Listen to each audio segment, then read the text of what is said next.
ในงานเปิดตัวบริษัทใหม่ก็คือบริษัทรัตนาสมุทรไทยจำกัดของพวกเรา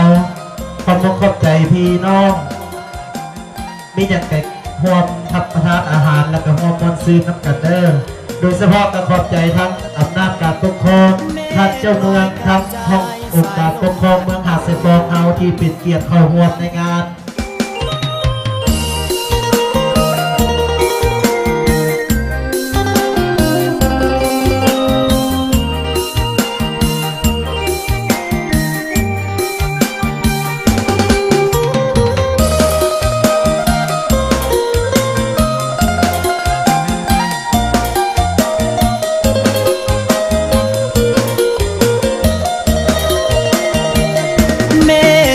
กระจายสายลมพัดเบางามแท้เมืองลาวแวววาวสวยสะดุดตา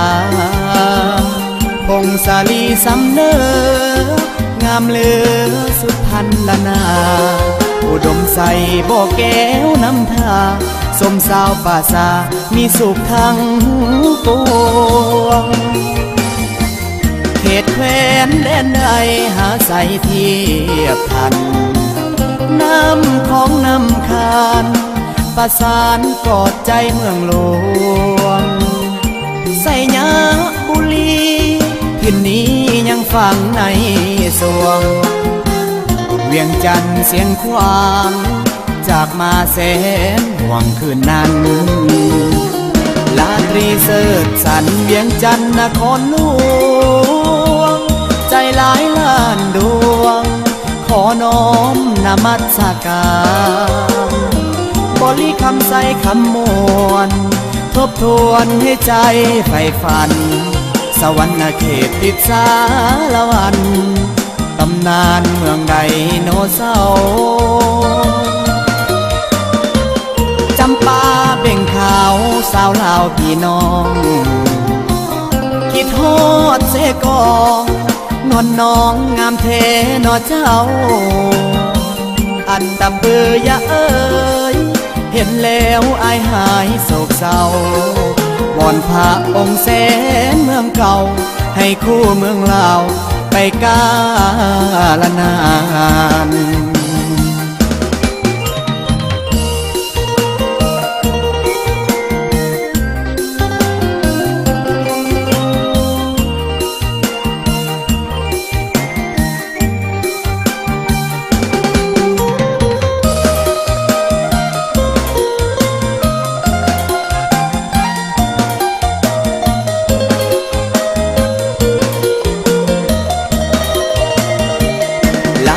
เสิร์ชสันเวียงจันทร์นครหลวงใจหลายล้านดวงขอน้อมนมัสการบริคำใส่คำมวลทบทวนให้ใจใฝ่ฝันสวรรค์เขตติดสารวันตำนานเมืองไดโนเสาร์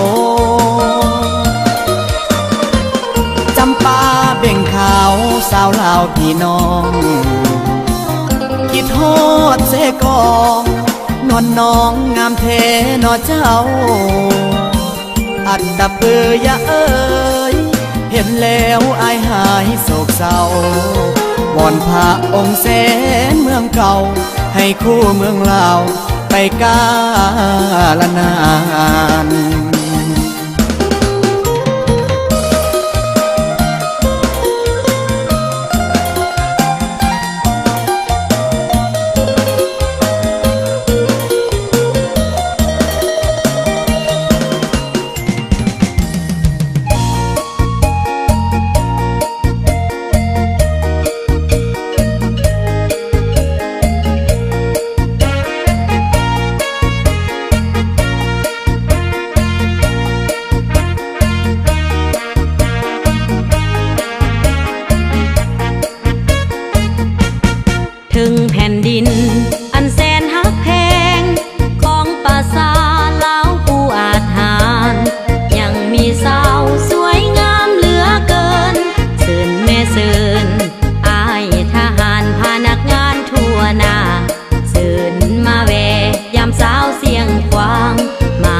เบิ่ง